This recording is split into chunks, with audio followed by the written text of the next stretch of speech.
I never know how to start these videos, so I always like come from like some weird angle, you know. Like I guess I need to see how like newscasters and stuff do it. Like, maybe actually you start staring off in the camera, and then when I know it's going good, you're like live from my damn basement next to the water heater.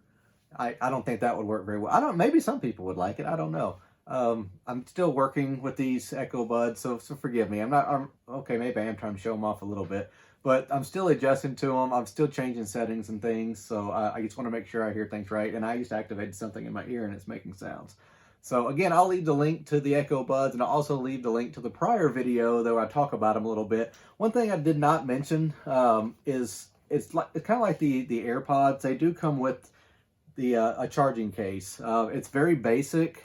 It just got the little Amazon logo on it. When you plug it in, there's a little light that comes on down here, and it shows you if it's charging or not, if it needs batteries. It doesn't give you a percentage on here, but in the Alexa app itself, you can just easily see the charging status of your case and each earbud. They are magnetic in there, so you just plop them in there, they're good to go. Actually, see when I turned it up or opened it up, the light came on.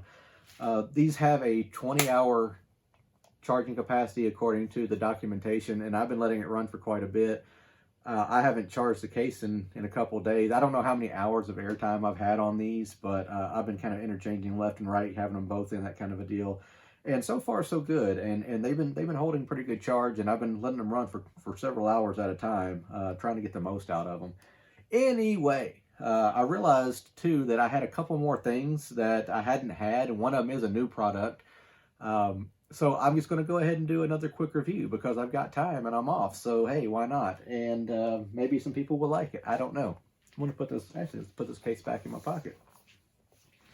So one of the first ones that I wanted to do, the first ones that I wanted to do, I don't know why I said that. The first one I'm going to do today is one that I've been looking at for a while now. As you know, I work in retail. I'm not going to name the store or anything because they don't pay me to do so. So until they do, you know, it's no secret really where I'm at. But anyway, I see this product moving off the shelves pretty quick, and it kind of intrigues me when things move quite a bit.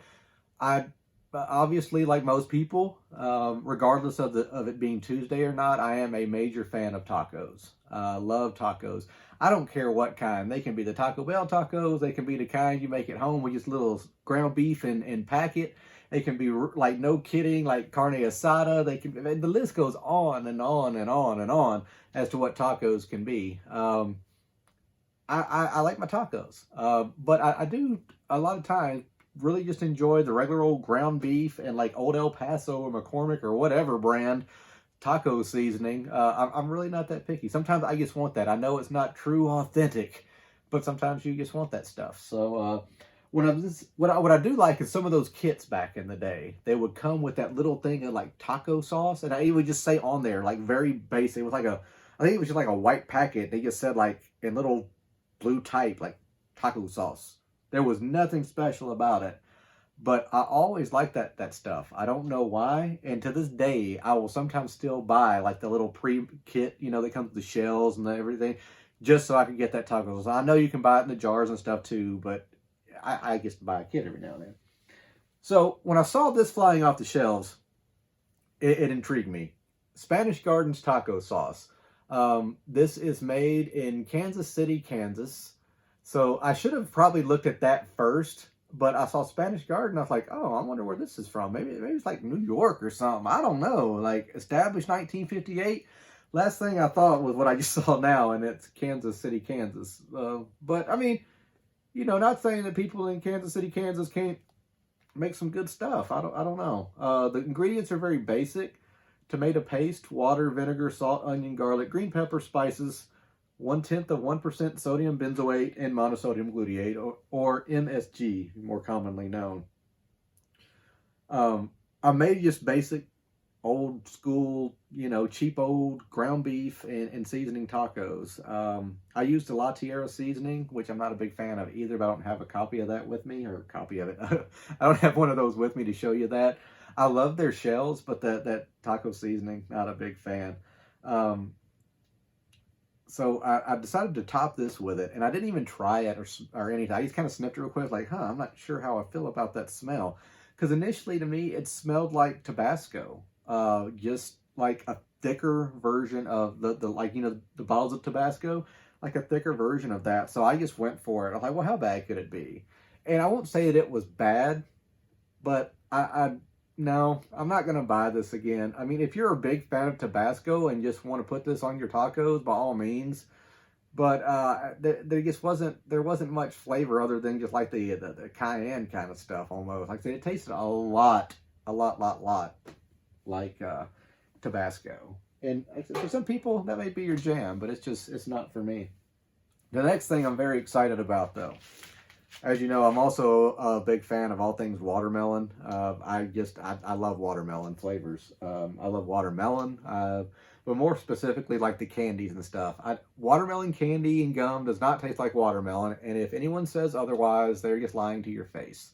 They're completely two distinct different flavors, and I still love them both. But I really do have a more fond love, I guess I would say, for watermelon flavorings as a whole. Sometimes they really miss, but more often than not, it's usually a safe bet. So when I was wandering around the store the other day, crushed watermelon. As you can see, it's brand new. I haven't had it yet. It's watermelon soda, obviously, naturally and artificially flavored.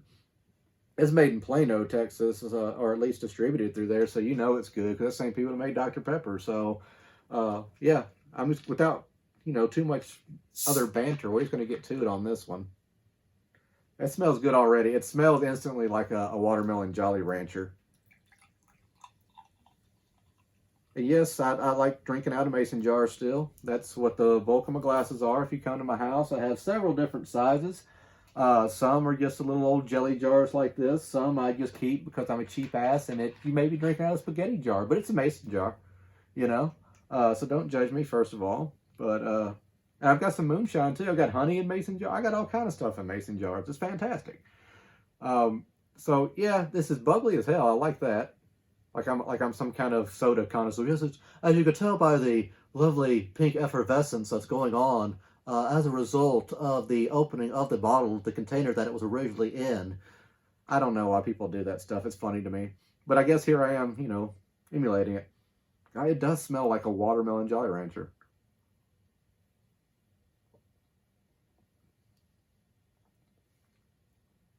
That's good. It's not as strong as it smells. I thought I was going to get like a really sweet hit in the mouth of watermelon. No, and it tastes, wow. On the back end, it tastes a lot more like actual watermelon, like you're drinking like watermelon juice, like a kind of a carbonated watermelon. Like you can tell it's not actually watermelon juice, but at the same time, you kind of get that flavor of it. That's not bad at all. I mean, don't get me wrong. It's still definitely sweet, but I was expecting like a super duper sugary, just over the top, smack you in the mouth, kind of like, oh my god, that is a Jolly Rancher I'm drinking. And it's not like that at all. It's very subtle. I don't know what else I would drink it with. Like I mean, some people like I don't like drinking this kind of sodas, like orange sodas with meals. I look at these more as like dessert drinks. I'm very refined like that. I've always kind of been that way. I don't know. But yeah, that's definitely worth. I don't know how much it actually was because when I got to the cash register and she's ringing everything up, I guess it's so new that it wasn't in their system yet. And this was not at the store I work at; it was at another store. And so she goes, "Hey, you know how much it was?" I said, "Honestly, I did not see a tag. It said it was new." And she's like, 99 cents. So first, I like that lady, and it probably would be about 99 cents because it's a crush. I think around here, those usually run between 89 to $1.29, depending on time of year. So, you know, it's a good buy. If you want to just try a 2-liter of this wonderful, delicious watermelon soda, by all means. But if you're wondering about Spanish Gardens taco sauce, and they have bigger bottles, and I think they have a hot one as well that I saw, I wouldn't do it. This is like, no. Just no. I think I would have rather just sprinkled some Tabasco sauce on it, honestly, looking back now. If I had to choose between this and Tabasco sauce, I probably would have just went Tabasco sauce. This is probably going to go in the trash as soon as I'm done, unless someone claims it really, really quick that it lives, like, within 5 minutes of me and wants to come grab it. And even then, I'm probably still going to just throw it away because I don't want to do that to somebody. I wouldn't do that to you. You know, that's not like me at all. So until next time, I'm your boy Panda. Again, I'll leave some links to the last review in the description below. And I'm really enjoying this. I don't know why I keep looking at it, but yeah, go out and get you some watermelon crush and stay away from that Spanish Gardens taco sauce. Let me know what else you might want to see me review, and if I can find it and it's relatively cheap, I'll probably do it. I'm not going to spend a lot of money on stuff because I'm a cheap ass. I'll also leave some links below if you want to donate at all, just so I can keep buying this stuff and letting you know what the heck I think about it. I like to think I have a pretty decent, you know, set of taste buds going on here and let you know what's good, bad, and indifferent. But sometimes I do miss the mark, so opinions vary just like assholes. So I don't know if that's how the quote goes, but that's what it's going to be today. So until next time, it's your boy Panda. Keep it trill.